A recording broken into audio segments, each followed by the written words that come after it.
তুমি বন বিবি মাতা সুন্দরবনের মাতা হে, করে পূজা বনজীবী বাধা বনবাসী রে। তুমি বন বিবি মাতা সুন্দরবনের মাতা হে, করে পূজা বনজীবী বাধা বনবাসী।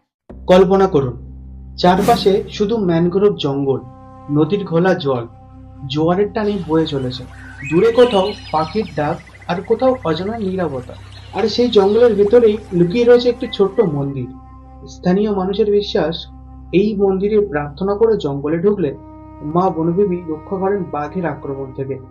শুধু কি বিশ্বাস, নাকি এর পেছনে রয়েছে শত শত বছরের ইতিহাস? আজ আমরা জানবো সুন্দরবনের সেই রহস্যময় বনবিবি মন্দিরের গল্প, যে গল্পে আছে বিশ্বাস, ভয়, বাঘ আর মানুষের বেঁচে থাকার সংগ্রাম। নমস্কার, আপনারা দেখছেন শুভজিৎ কেস ফাইল। আরেকটি রহস্যময় কেস নিয়ে, ঘটনা নিয়ে হাজির হলাম। ভিডিওটি ভালো লাগলে লাইক, সাবস্ক্রাইব করতে ভুলবেন না। সুন্দরবন পৃথিবীর বৃহত্তম ম্যানগ্রোভ বন। এখানে বাস করে রয়্যাল বেঙ্গল টাইগার, এমন এক শিকারী যার উপস্থিতি অনেক সময় বোঝাই যায় না। প্রতিদিন বহু জেলে, মোয়াল এবং বাওয়ালি জীবিকার সন্ধানে এই জঙ্গলে প্রবেশ করে। তারা জানেন একটি ভুল পদক্ষেপ মানেই মৃত্যু, তবুও সংসারের টানে তাদের যেতে হয়। আর সেই কারণেই জঙ্গলে ঢোকার আগে তারা ছুটে যান মা বনবিবির মন্দিরে। সুন্দরবনের লোককাহিনী অনুযায়ী বনবিবি হলেন জঙ্গলের রক্ষাকর্ত্রী। হিন্দু ও মুসলিম দুই সম্প্রদায়ের মানুষই তাকে সমানভাবে শ্রদ্ধা করেন। কথিত আছে বহু শতাব্দী আগে বনবিবি সুন্দরবনে এসে মানুষের রক্ষার দায়িত্ব নেন। তার সবচেয়ে পরিচিত কাহিনী হলো দুঃখে নামের এক দরিদ্র ছেলেকে বাঁচানোর গল্প। লোকবিশ্বাস অনুযায়ী বনবিবি দুঃখেকে বাঘের মুখ থেকে রক্ষা করেছিলেন। এবার একটু বলে রাখি, দুঃখে কে ছিলেন। দুঃখে ছিল এক দরিদ্র ছেলে। ধোনা ও মোনা নামে দুই মোয়ালের সঙ্গে সে জঙ্গলে যায়। লোককাহিনী অনুযায়ী দক্ষিণ রায়ের কাছে প্রতিশ্রুতি রক্ষা করতে গিয়ে দুঃখেকে জঙ্গলে ফেলে রাখা হয়। ভয়ঙ্কর বিপদের মুখে দুঃখে বনবিবির কাছে প্রার্থনা করে। বনবিবি এসে তাকে রক্ষা করেন এবং নিরাপদে বাড়ি ফিরিয়ে দেন। সেই থেকেই সুন্দরবনের মানুষ তাকে নিজেদের অভিভাবক বলে মনে করে।